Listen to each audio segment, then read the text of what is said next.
thank you for your introduction, and thank you for the invitation. I'm honored to be invited for this lecture series that, as I understand, began last week. And what I will try to do, we agreed I have about 1 hour to talk, and then we have 1 more hour to discuss. So I'll try and give you a picture of actually the focus going to be on the construction of governance of Islam as a research object. So it's going to be a bit more theoretical, the talk I want to give, but I'll try and develop some examples of what it means for governments to engage, both local and national governments to engage with Islamic presence or the different aspect of Islamic cultural and religious life. This is the outline of what I intend to do in the coming hour.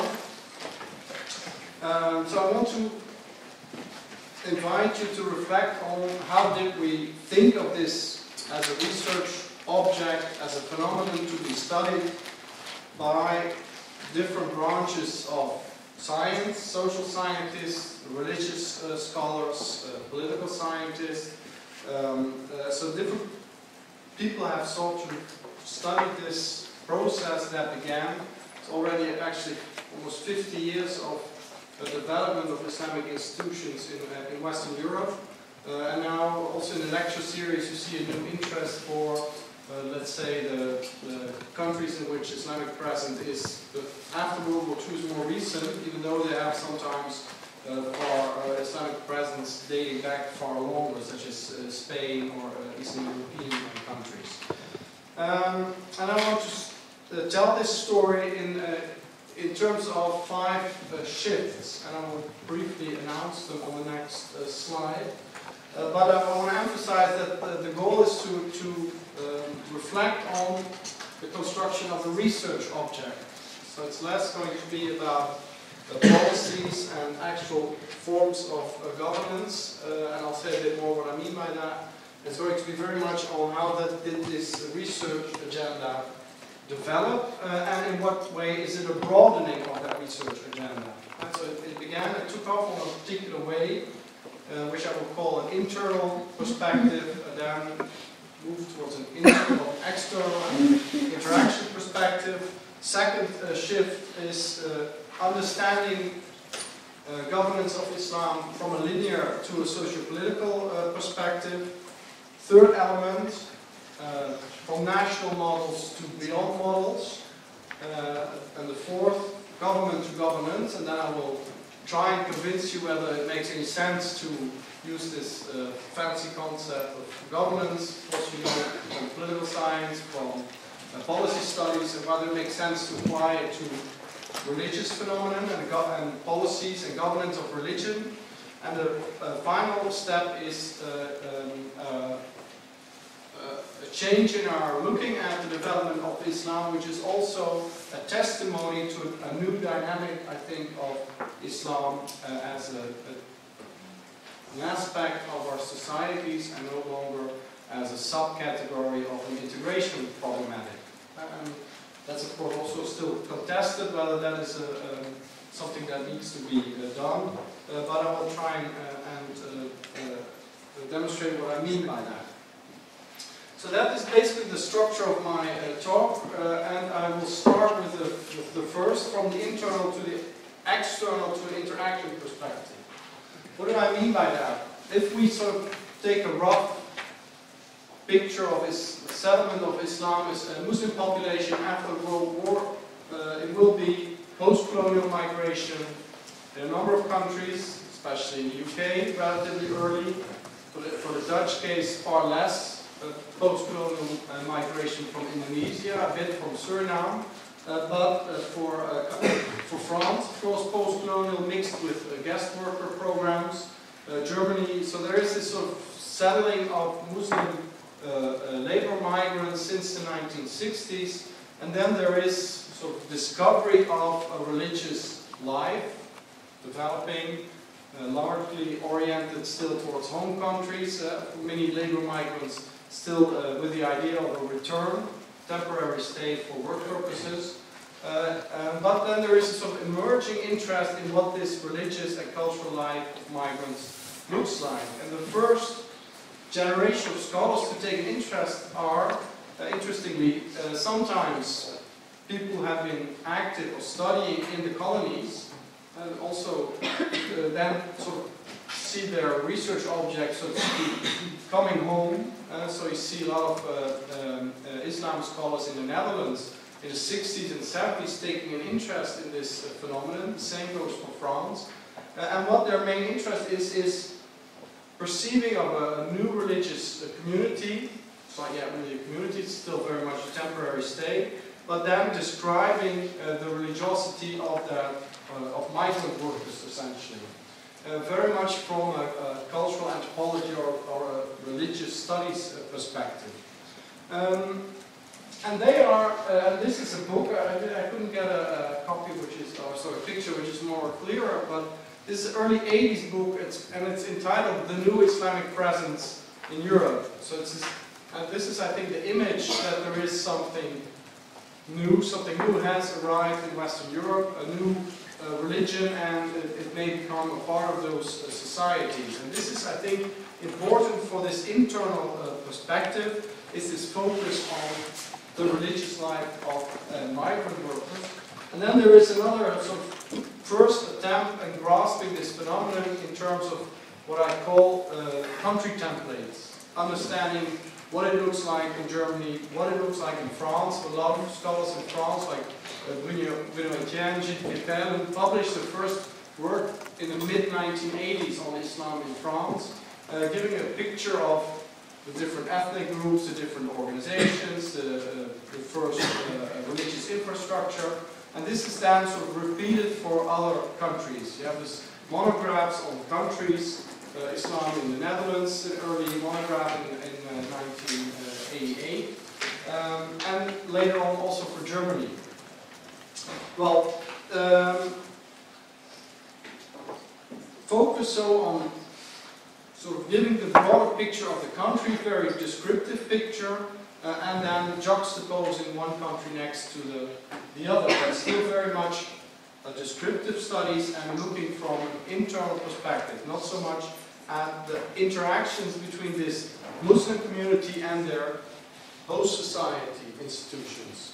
And that is actually quite quickly, which is an addition to this literature, and saying, well, the way this Islamic presence is taking shape is going to be influenced by ethnic groups. Turkish Islam is going to look different than Moroccan Islam or Algerian Islam, African Islam or Asian Islam, Pakistani communities, for example, in the UK.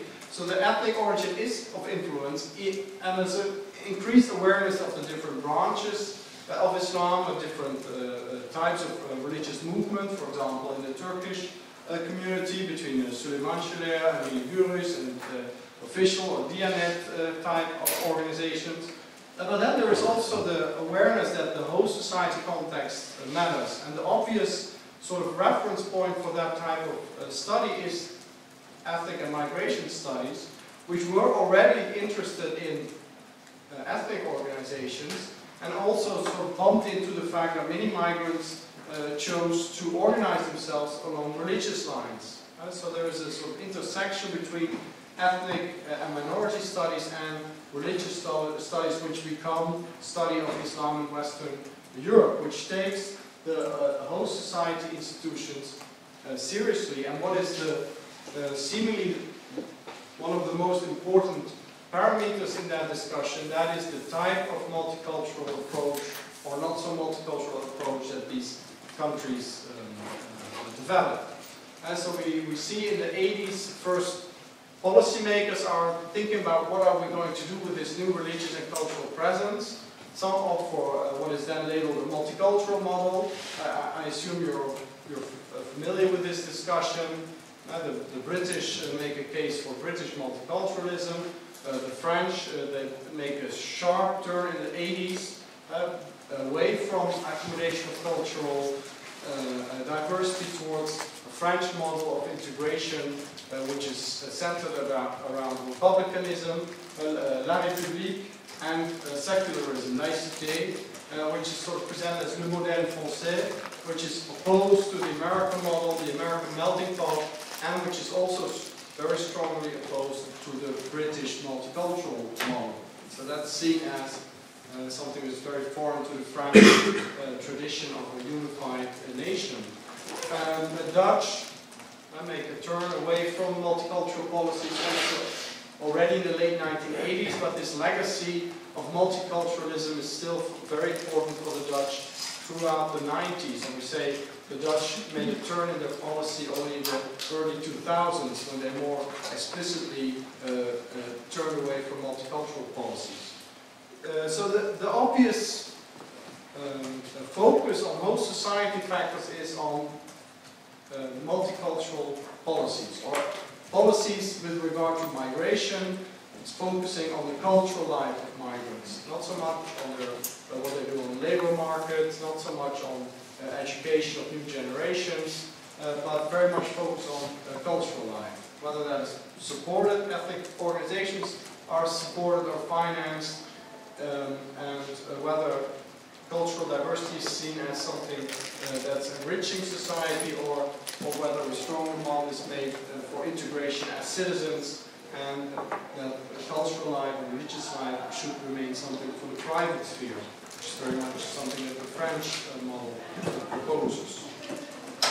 But then very quickly we become aware that the fact that Muslim communities also draw on existing opportunities for religious freedom, that they find in these host societies opportunities, for example, for financing of religious institutions, or for a demand to be able to practice their faith, where they can mobilize constitutional rights, for example, the right to non-discrimination, not to be discriminated because of their religious affiliation, the right to wear religious symbols.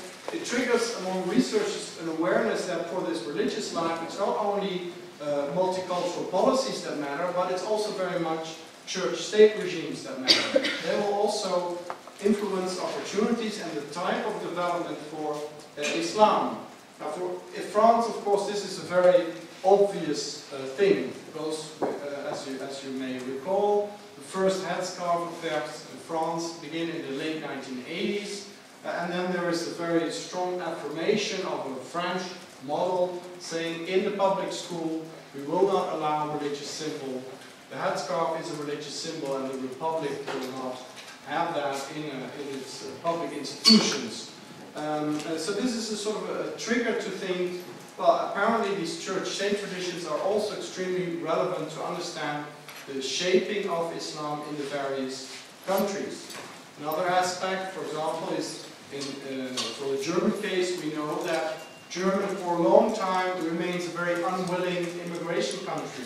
For a long time continues to work in this paradigm of a Gastarbeiter regime. And the idea that these migrants, they are guest workers, they will be returning, even at a moment when many other countries have shifted away from that perspective, saying, oh, there's a large category that's settling here, that's bringing their family, so this guest worker paradigm is not really helping us understand what is going on. But the Germans, they relatively long keep on working in this paradigm. They have quite high barriers for migrants to obtain nationality or citizenship. And they have another obstacle, so to speak, which is that they have a church-state regime which has quite a high bar for religions to become recognized. They have to be very organized. They have to be organized in a particular way, which is biased towards the religions that are already institutionalized in Germany. Read the Lutheran Church and the Catholic Church. And it's obvious that this, not having that status, is a disadvantage for Islam.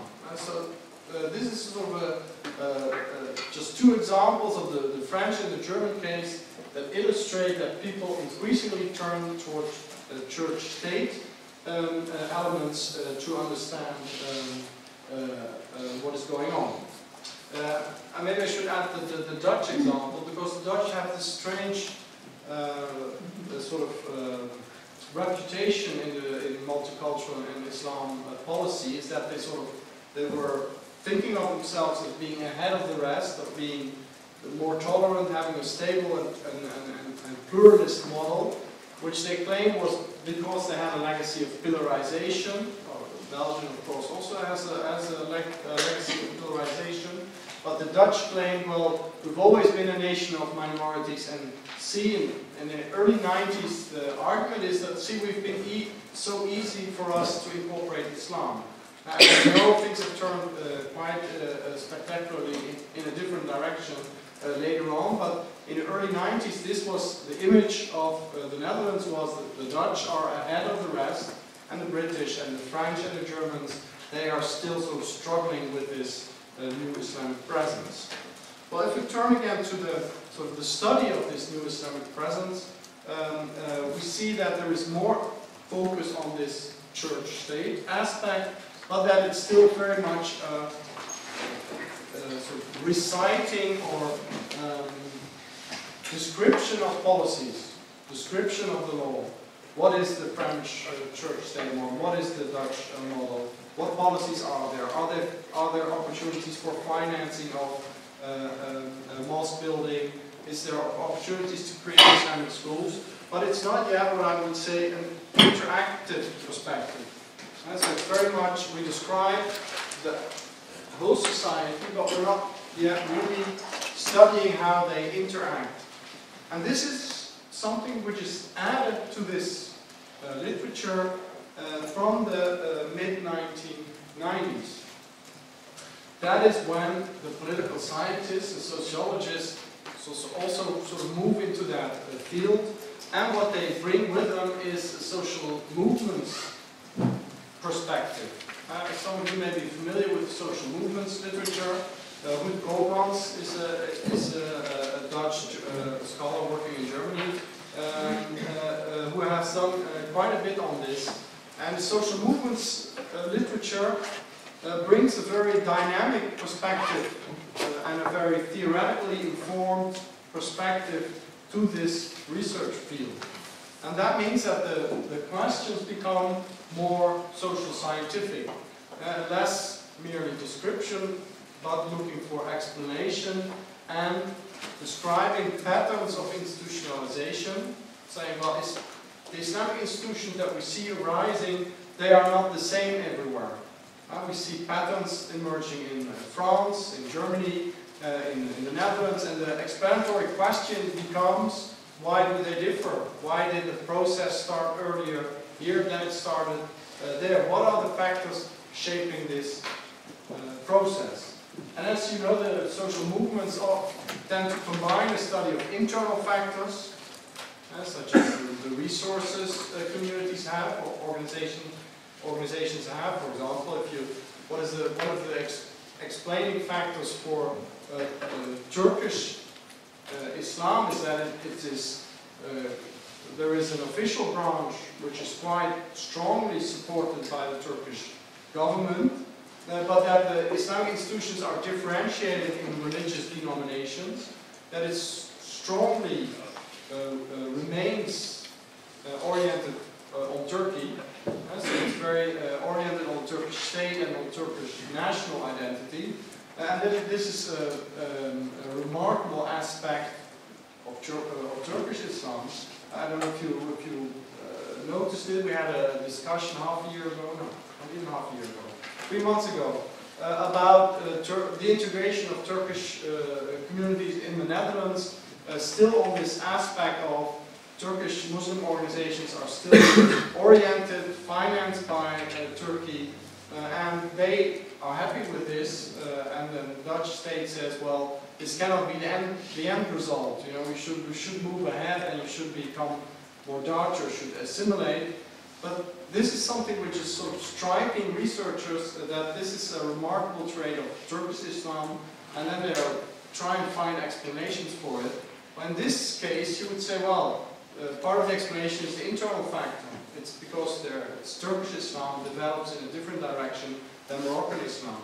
But then the second step becomes, well, why does it institutionalize in a different way in France and in Germany and in the Netherlands and in Belgium?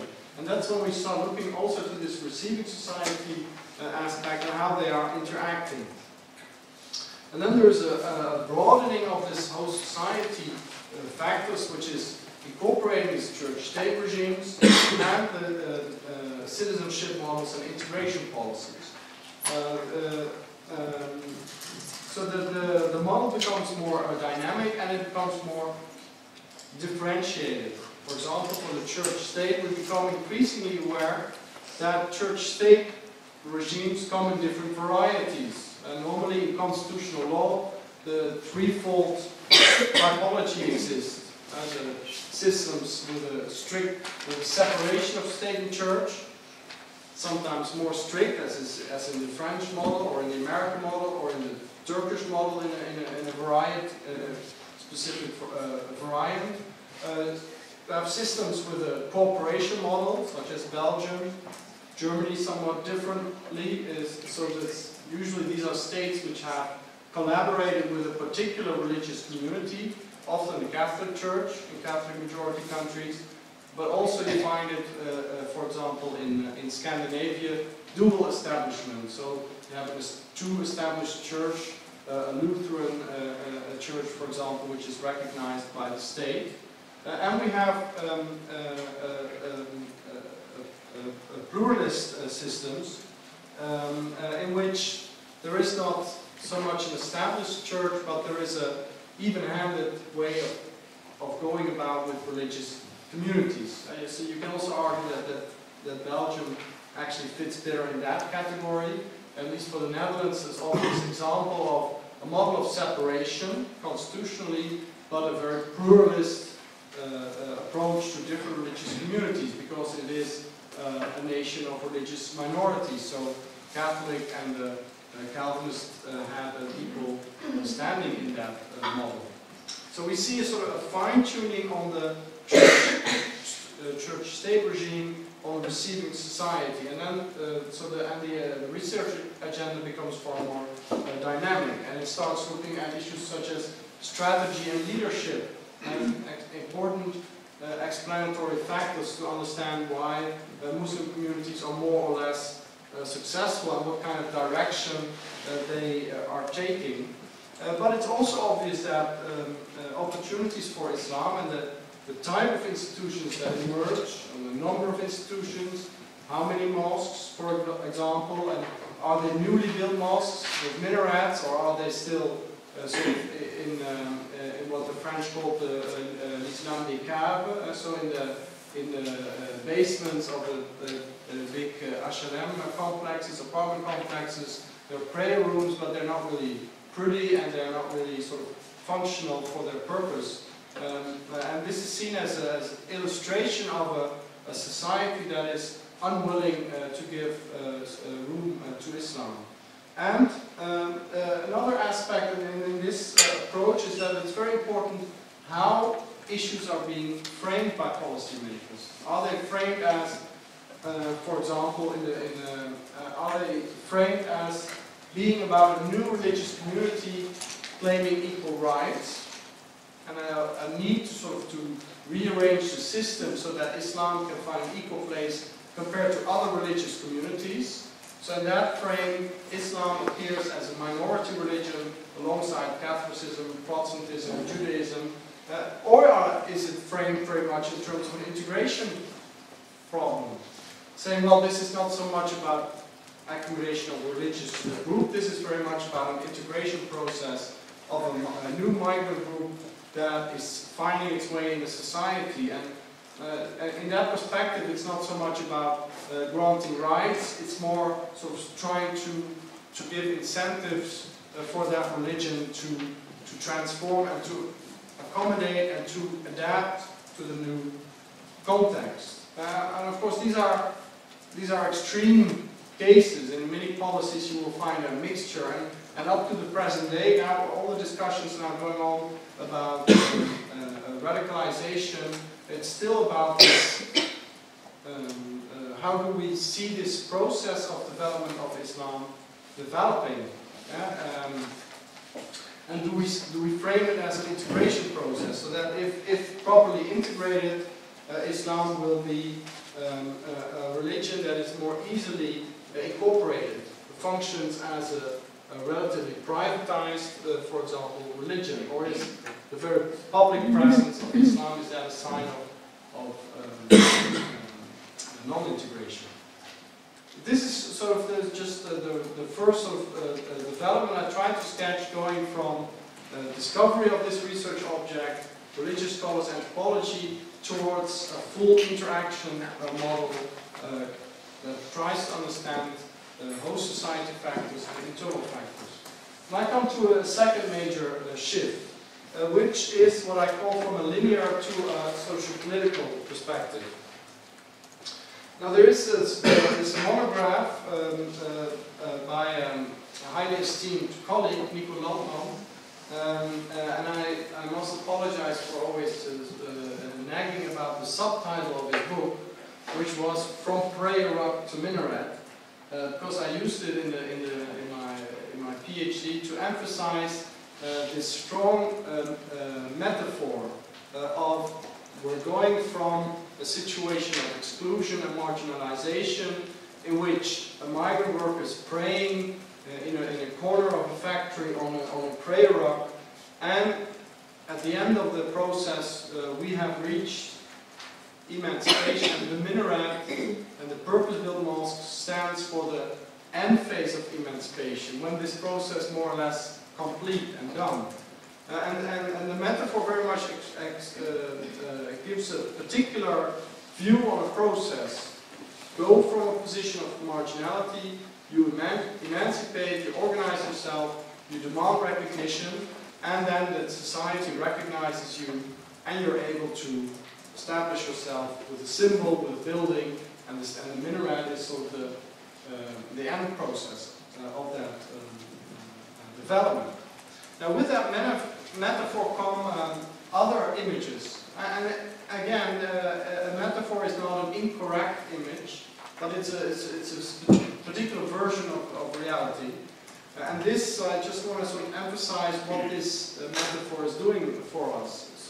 One is that it sort of stresses the emancipation and the linear nature of the process. It's basically going in one direction, from nowhere to emancipation. It's also saying, well, this is a sort of a process of institutionalization in which we have basic religious needs for prayer, for religiously prepared food, for religious education, and then maybe at a certain moment we'll say, well, we want to bury our dead no longer in the country of origin, but here, so we get a new round of discussion on Muslim cemeteries, or we get a discussion on circumcision. So we see sort of all kinds of domains, or imam training is also an issue, so religious leaders, and this is sort of like a domino effect, sort of institutionalization of Islam in a series of domains. And there is this other sort of truth that is read into the story sometimes by the policymakers and by the host society actors who say, well, this is a process of emancipation, and at the end of that process there will be assimilated people who will speak Dutch or French or German, who will want to make a future in that country, and who, by the way, will probably also have become more secular, more like the mainstream population. They will have sort of advanced from a particular version of Islam which they practiced when they were living in Turkey or Morocco, and they will have the second and the third generation will become, some will be more individualized religious, some will remain very religious, a lot of them will become secular. That was a bit sort of the story read into it. And there's another phrase, the title of a book, L'Islam des Jeunes. In the 1990s, French researchers such as Cross-Rocovar, Josine Césari, that you maybe know, they discovered, so to speak, the second generation. Adolescents, who practiced Islam, set up their own organization, felt sometimes discomfort with these institutions of their parents, and these researchers they read this, and of course the policymakers also read this as a promise. And it says, well, the young, they want to move on. And for example, you see this also in the discussion on mosque architecture. Seems a different topic, but what you get is the idea that the parents, they want nostalgia mosques, they want imitations of Turkish mosques, but the new generations, they want older mosques or modern mosques. So there's the same narrative of second, third generation becoming more modern, more individualized, more westernized, and more secular. This is one story. Now, of course, we're in a very different story now. If you read now about young Muslims, you read about them becoming radicalized and orthodox. But this was another type of story in the early 1990s. So when this becomes less plausible as a story, then we look for another perspective on things, and that's what I call contestation or social political analysis. And that's of course what I tried myself to do in my PhD, is to say, well, if we cannot simply say, well, this is actually a linear process, we're just going from stage 1 to stage 2 to stage 3, and then we're done, we're emancipated, and we're integrated. But if we actually see that this process can sometimes sort of go back, or becomes something that we have accepted, or which seems settled, becomes contested again, then this is a different dynamic. For example, ritual slaughtering. That seemed to be, in this emancipation perspective, ritual slaughtering was about granting a particular right to Muslims.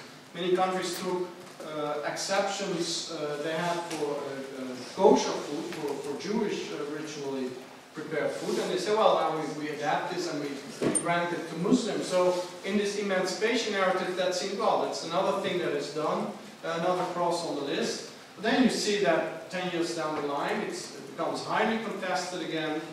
People want to end opportunities for ritual slaughtering, and again, ritual slaughtering is problematized. I looked at the specific issue of mosque building. In this from prayer up to minaret perspective, the purpose-built mosque is the end of the process. But when I looked at mosque building discussions, I stumbled in France across this Mosque of Paris. And if you know the Mosque of Paris, it's built in the 1920s, and the French say, and there's some truth in it, that it's built as a gift, or to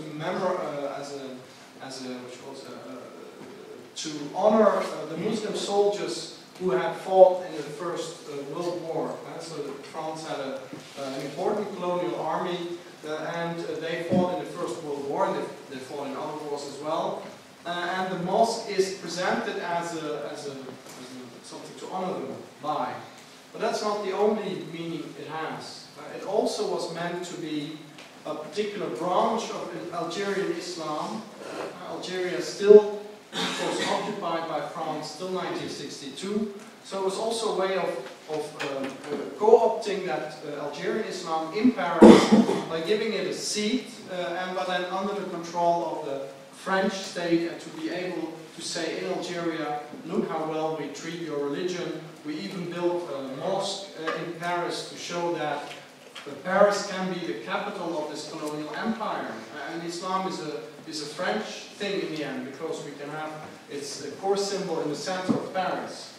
And then I looked a bit further, and I saw that the immediate context of that particular mosque, because that mosque is built in a very traditional style. It's a Moroccan type of design. And if you would say in the 2000s, we're going to build a very traditional mosque in the center of Paris, that would have been a completely different issue. So my question was, why did it make perfect sense in the 1920s to build it not somewhere on the outskirts of Paris, but in the city, in the center of Paris, and to build it not in a very sort of Parisian style, but to make it a very traditional building, which is not sort of self-evident in its urban context. And then, of course, the elephant in the room were the colonial exhibitions.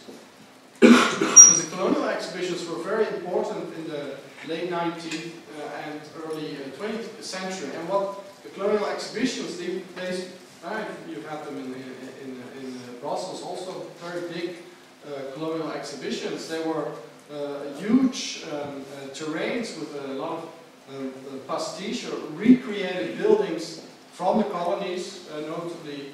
And this was something to be enjoyed and looked at in wonder, but this was very much a staged performance, also to demonstrate the greatness of the colonial empire.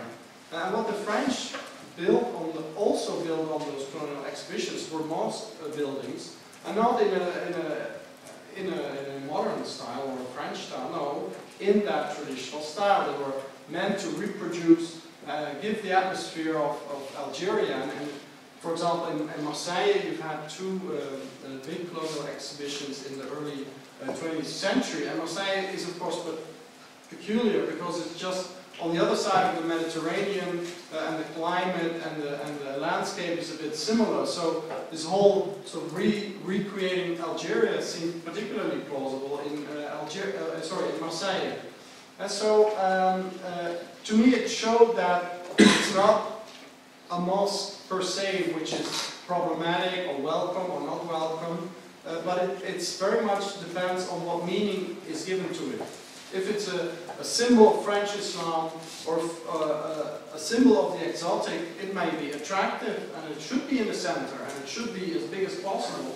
But if it's a sort of a symbol of a new religion trying to take over our society, then the idea that it wants a minaret that is 50 meters high is a symbol of imperialism. And if it's built in a traditional architecture, that's a symbol of nostalgia and a longing for home instead of making an effort to integrate. So the contestation on meaning is very much part of the process also of settling and struggling about what it means. And of course, the other big example would be the headscarf. You can make exactly the same story for the significance of the headscarf. Is a symbol of religious expression, or is it a symbol of oppression, or is it a refusal to integrate? All kinds of meanings are attached to it, and they then shape responses. They make that the French think it should be banned from public schools. And you can make a similar argument about the burqa discussion you had in Belgium, of course, also in France. So this is, I think, something this perspective adds to this linear story of emancipation. And then we bump into another sort of set of questions. Say, what is then what that shapes this contestation? And then again, with this very obvious, or what factors are there? One is the global context, well, up to the present day, or even more perhaps today than 10 years ago. And it has to do with global politics, with the Middle East, all kinds of things which are happening elsewhere but are very relevant to contestation around Islam in Europe. Second is that we are all the time talking about not just a new religion, but a minority religion. So there's always a dynamic of being not the mainstream, not the majority, and claiming rights. And there is always the issue of being a newcomer, not being one of the other religious minorities that are already there, but being relatively new to the society, and then sort of being put in an integration frame. Saying, well, what is actually at stake is this new group trying or being obliged to integrate in that host society. Other aspect, secularism. If you read political science books until the late 1980s, religion was a sort of a fringe issue or political philosophy, and now it's a sort of a whole industry, and it's very a lot of things are going on, is also in relation to this, that we have to sort of rethink what secularism, separation of state and church, what it meant, whether it's as a social process, it's inevitable, people become less religious, or they become more individualized religious, or there's going to be less room for religion in the public sphere. All these issues pop up again, and they become issues for contestation. So I think what the contestation, this shift contributed, is that it is also emphasized the political nature of this process, that it's about who gets to tell the dominant story, if the Swiss decide in a referendum to have a ban on minarets. I don't know if anybody has traced it, but I'm still curious how they actually phrase that in a law, because of course it's very difficult in a human rights perspective to single out one particular group. Right? So you can say, well, it's not allowed to build towers of 50 meters high, but you can hardly say, well, it's not allowed to be a minaret, but it is allowed to build a church tower. So the idea that this is a plausible policy response, in this country we are going to ban the building of this tower called a minaret, it sort of very much depends on what you think is the significance of that building or of that tower. Telling that story is very much part of the struggle. Okay, then I come to my third point. One is I said that for a long time the research agenda was very much shaped by country comparisons. The usual suspects were for a long time the UK, the Netherlands, Germany and France.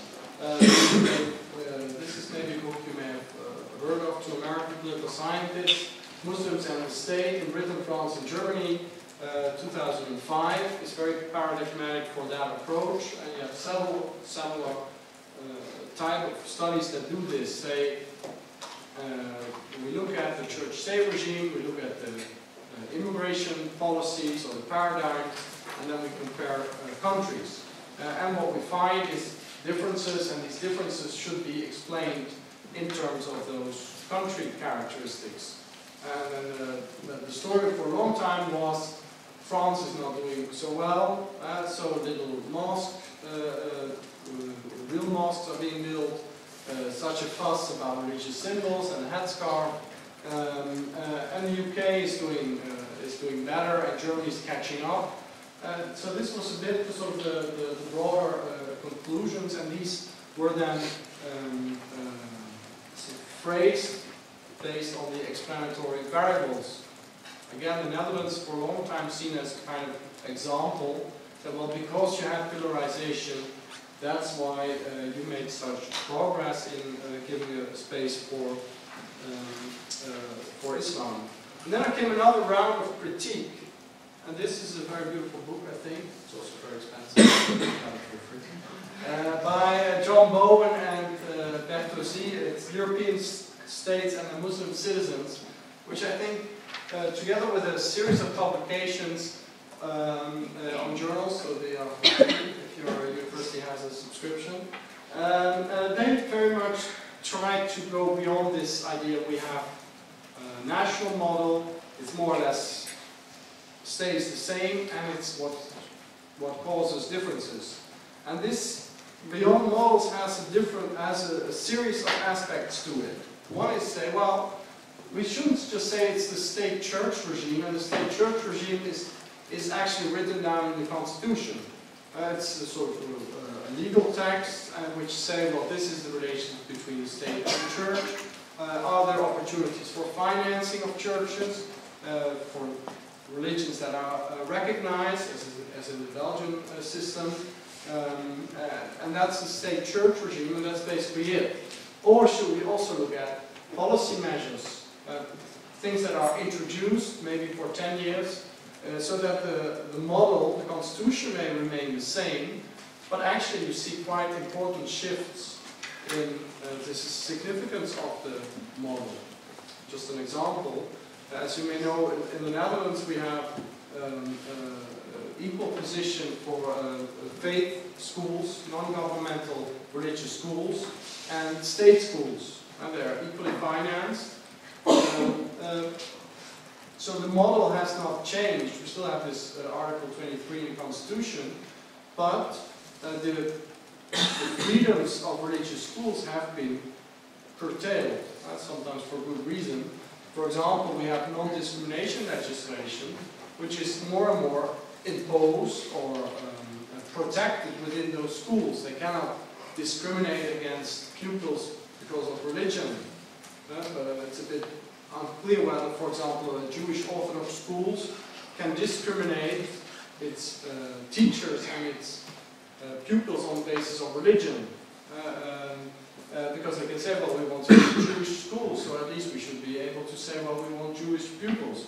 But then you can also say, but can they, for example, discriminate on sexual orientation? It used to be a clause in the Dutch law saying, well, if for your religious community it's extremely important that for Orthodox Calvinists, for example, this is an issue, say that homosexuality is a sinful way of life, and we want our teachers to explain this to children, and that means that they cannot themselves be homosexual. So they had this sort of exception clause in the anti-discrimination legislation, which has been abolished a few years ago. So it also shows that for the Dutch, non-discrimination is sometimes more important than religious freedom or freedom of education. So even that the model is constitutionally still the same, doesn't mean that it doesn't change over time. Also, if you look at France, it's very obvious that France may have still have the same model, but that they have gone through a number of policy shifts over the past 40 years. Another aspect is to say, well, it doesn't really help to just say there is this national model and it's the same everywhere in all domains. We know for France, again, we know that laicité is very important in the public education system and in state institutions. So the headscarf is a big issue in the public school, in la mairie, in the courtroom. But that doesn't mean that walking on the street in the public realm in France, you cannot display religious identity. It also doesn't.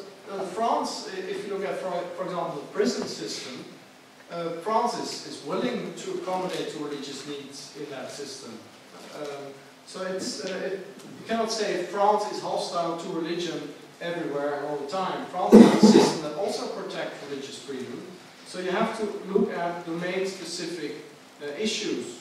Many people think France has only public schools, but they have a huge religious school or private school sector, which is also financed by the state, and which has opportunities for religious schools, Catholic, but also Islamic schools.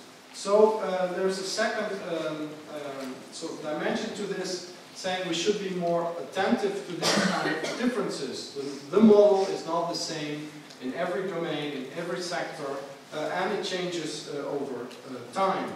And the final element, and this is also something why the local is so relevant, it is not the same everywhere because the law and the regulations, they leave some room for interpretation. This became an issue in France when they found out that some municipalities were saying, well, you know, we can finance mosque building indirectly, we just call it a salle polyvalente, they call it like a multi-purpose space, and it very much happened to look like a mosque, but they said it's actually kind of a cultural thing.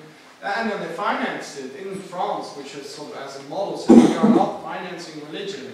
In other municipalities, they took another interpretation, say no, you know, the separation of state and church means I cannot sort of recognize you or see you, and most certainly I cannot finance you. So if you look at more carefully at interpretation, you find much more nuance and also differences within a country. So not is all the same in all French cities, And what happens in the French prison system is not the same as what happens with regard to imam schooling or with regard to mosque building. So there is a need to differentiate that.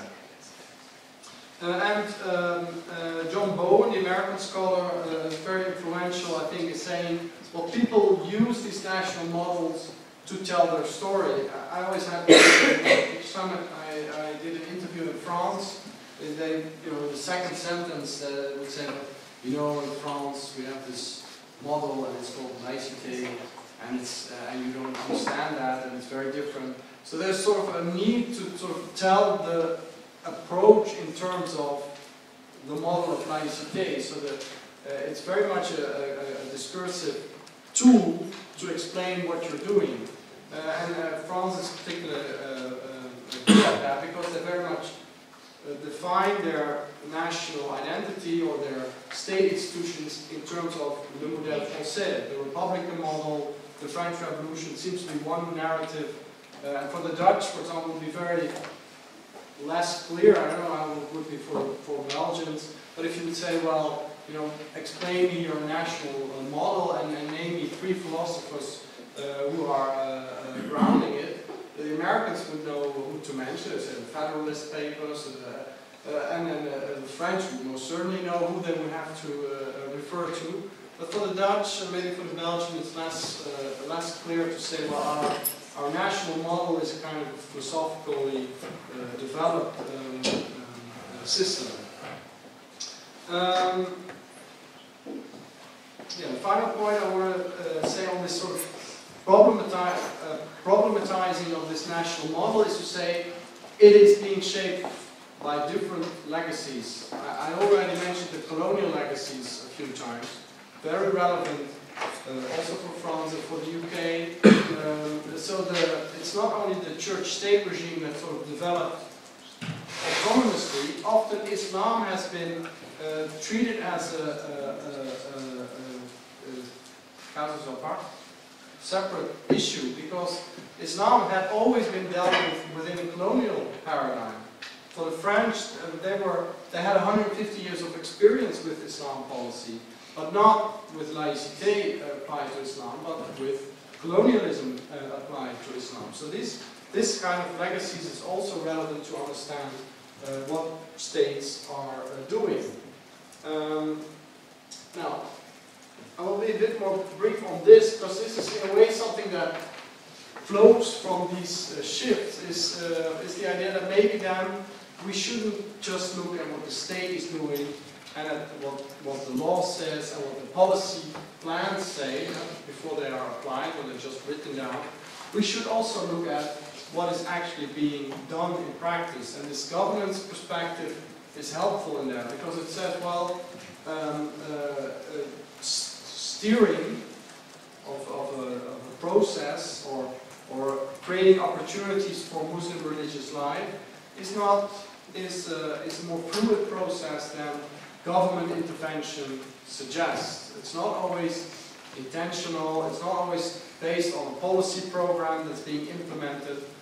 So this is what the governance perspective adds. It also adds that sometimes the shaping of opportunities is not so much the state doing it, but for example, the other types of actors. A good example is a colleague working on religious cemeteries in Norway and the Netherlands and France, I think. It turns out that opportunities for Islamic cemetery or funeral rites have improved in the Netherlands, but more because this is more of a privatized sector in which you can get a tailor-made funeral that's suited to your wishes, and that you have all kinds of providers who sort of organize this. And if you say, well, I have to have a religious service, you say, well, that's very good, we have a specific service for that. Whereas in other countries, it's very, cemeteries are public property, are administrated by the state, and so it's not that the Netherlands sort of decided we have a new policy on religious funerals. No, they just decided to have a more privatized funeral cemetery sector, and which is creating more opportunities for consumer demands. It's cynical terms, apologies, but you can understand that this creates room for flexibility in variable which is not motivated by religious freedom primarily. Basically, everybody can, to some extent, get what they think is appropriate. So this is something we also try to apply to this colonial, post-colonial perspective, and trying to demonstrate in what ways opportunities for Islam were shaped by a broader range of actors than the state alone. Another example would be if you look at a sector such as healthcare or education, a lot of the opportunities for Islam are shaped by professionals. And for example, in a medical sector, you have this discussion, for example, say religiously motivated medical demands. Sometimes people sort of say, well, if a patient wants a female doctor, you could say, well, from the church-state perspective, from the integration story, this is sometimes presented as a big issue. You know, it should be integrated, and in the Netherlands, we have doctors, and some doctors are men and some are women, and you're not supposed to have a request on the basis of your religion in this respect. But if you talk to any medical practitioner, they are far more accustomed that people have this kind of preferences for whatever reason.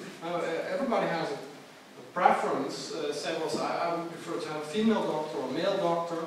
And this kind of demand is very common in the medical sector, so they would not frame it as such a sort of, this becomes a test of your level of integration and secularism, whether you're willing to accept a male or female doctor. They would say, well, you know, we are more and more trying to cater to patients' wishes so that they feel comfortable in the hospital. So at that level, this is far less of an issue. So that makes it important to look at this instead of saying, well, you know, we look at the law and at secularism as a very sort of broad societal thing, but to look at more at details, what's actually going on the ground. How come I'm a bit taking too much time? But I'm now in the last shift. That's the good news, and that is, and I don't think these are sort of shifts that we say we leave all the others behind. Some of these paradigms have changed somewhat, but of course, different things are going on. And for example, the development of Muslim religiosity is still very much, perhaps even more nowadays, an issue. And so this is maybe adding to the agenda, and this is what I call the idea that we move from an analytical perspective away from the integration paradigm. This is also the title of a book by German colleagues called After Integration.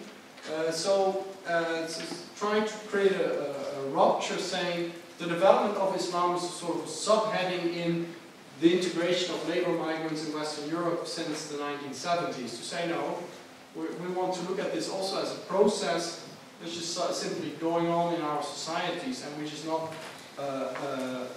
understood necessarily in terms of a process of integration of migrants in a host society. But what we get with that perspective is to say, well, maybe what we are seeing as a dynamic is further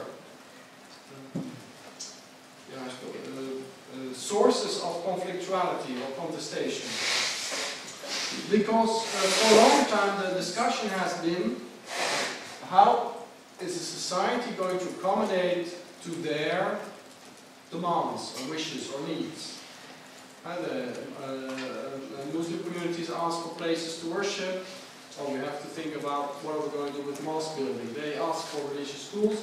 Oh, we have to think about Islamic schools in the type of religious schools we have. So this is very much still a logic of accommodation of demands and institutionalization. But we can also now sort of say, well, maybe we get to another step and say, well, maybe the way our society looks now, like now, will lead us to reflect upon our own or the existing institutions. Maybe we want to sort of rethink those institutions. Like we, if you take the example of the degrees of secularization in Western Europe, which went up quite spectacularly after World War II. For example, in the Netherlands or in Spain, Southern Europe, it's the same thing.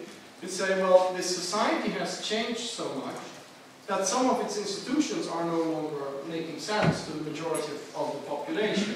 So they say, well, we should revise these institutions. It doesn't, for the Dutch, for example, 1983 we have a constitutional revision which ends the direct financing of the church.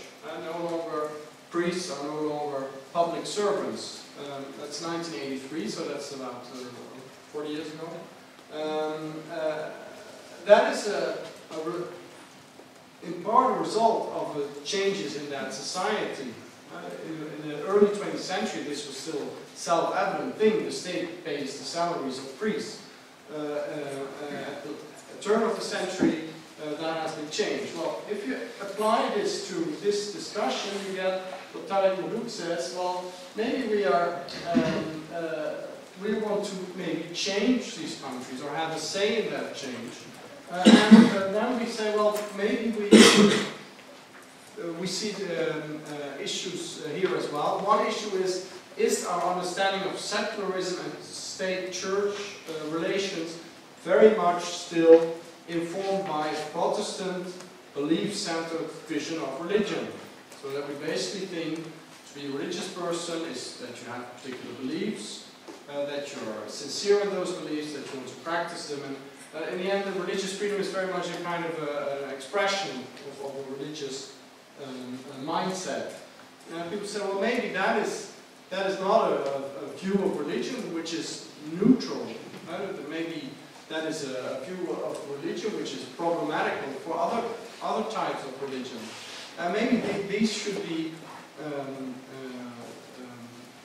changed. Also, of course, in the French debate, it's very relevant, the idea that you can sort of make a split between your public and your private identity. And that if you're in a public setting, or in a public role, for example, you're a judge, or a mayor, or a civil servant, that you should make a distinction between your private self and your public self. And you can say, well, that's a good idea, or whatever, but you can say, well, maybe that is also a biased idea, because maybe that is not self-evident for particular identities. But I don't want to take a position in the discussion, but the bottom line is to say, well, we may need to revise some of our institutions. And we may ask for changes because we are part of this society as well, and this means that this society is going to change. And that is something which I've been working on myself lately.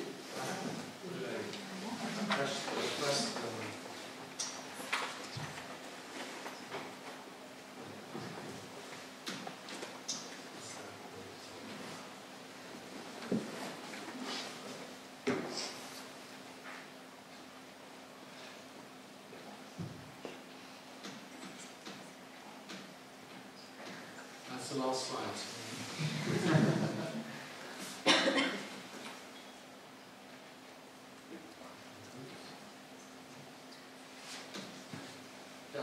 And this is what I did, and what I want to do in the coming years is to work more in this perspective and say, well, we're no longer only looking at institutionalization of Islam, but we're looking at changes of institutions triggered by or demanded by or in response to Islamic presence.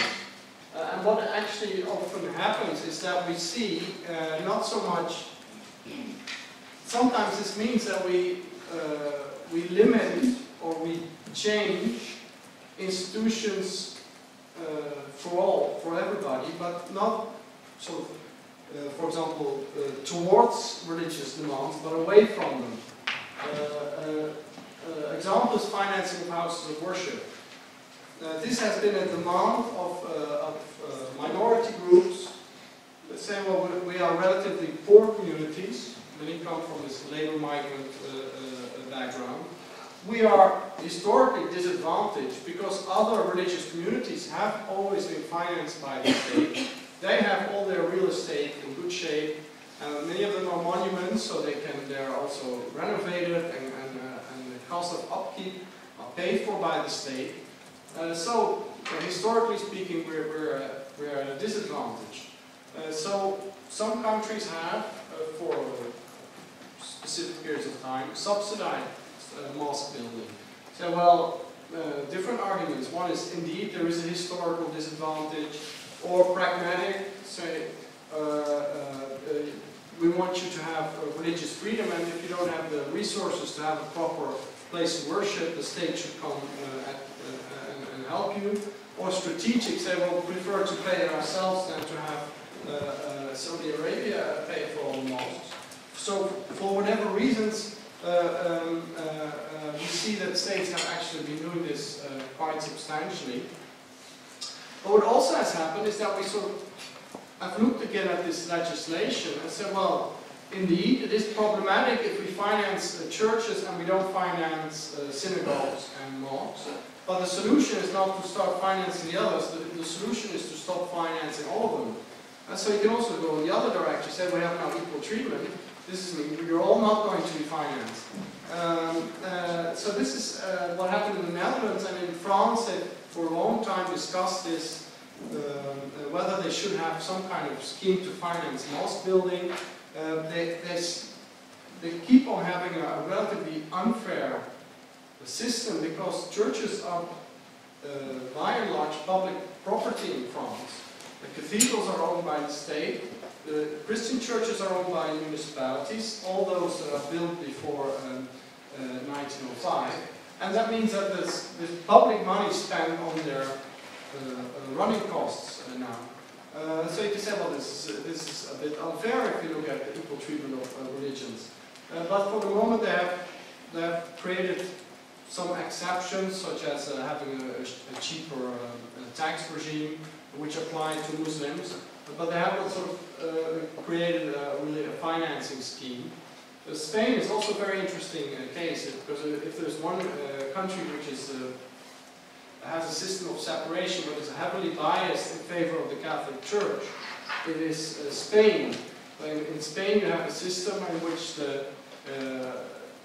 on your tax form you can dedicate a certain amount of money for a religious purpose, and they've added another kind of social purpose. If you're not a religious person, you say, I want a percentage of my taxes not to be spent on a religious group, but on something else. This was used to finance the Catholic Church. Then they said, well, we have to sort of become a more separatist system, and this is unfair. But they made a sort of a trajectory for this is after Franco, so it was still very sensitive context. They made a very long period for the Catholic Church to start standing on its own feet. But it's taking quite a long time. So other religious newcomers say, well, this is a very unfair system because you have financed them for so long. And you keep on sort of very slowly helping them move towards a new system. So they try to develop a kind of another, again, they made the principal choice, we go towards non-financing, and they try to make a sort of a phase going to the next step to do something for other minorities as well. So again, the shift is towards less financing for religion. The final thing is if you look at hate speech legislation. That's also an interesting case for the UK. Very briefly, the UK had an anti-racist legislation, which they had two things actually. They had a blasphemy law, which was only protecting Christian sensibilities. So in the Rushdie affair, somebody said, well, this is actually blasphemy, and then the judge said, well, sorry, but this law only protects Anglicans or Christians maybe, but this simply doesn't, this is not blasphemy because it's not directed at Christian religion. So they said, well, maybe that's a bit unfair. But then they had anti-racist legislation, but that was very much about a speech that was targeting people because of their ethnicity or their looks. So that would protect people who are clearly an ethnic group, but it would not protect Muslims who say, well, you're not an ethnic group, you're a religious group. So the Muslims claimed, and they had some points, say, well, now we're at a double disadvantage. If we say this is blasphemy, you say, well, you're not Christian.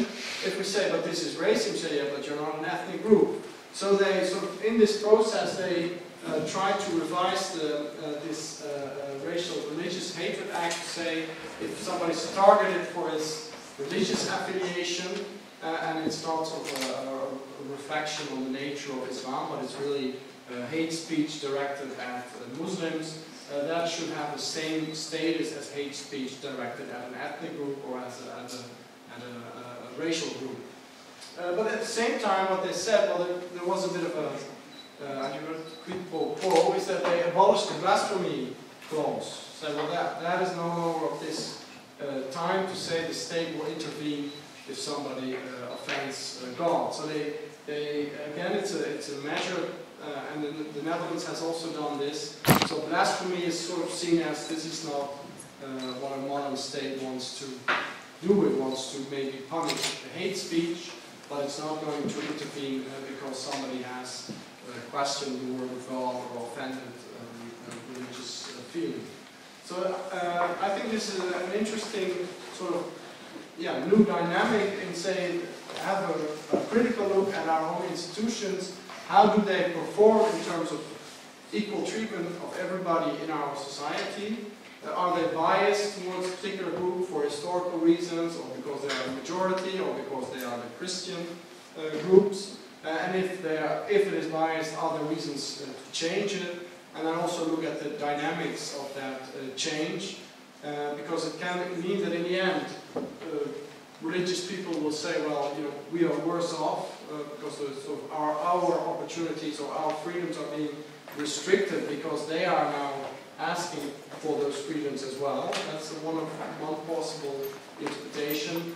Or we could say, well, we're moving towards a more pluralist regime in which all religions and all non-religious life views are equally protected. Sorry for being a bit long, but this is where I want to stop.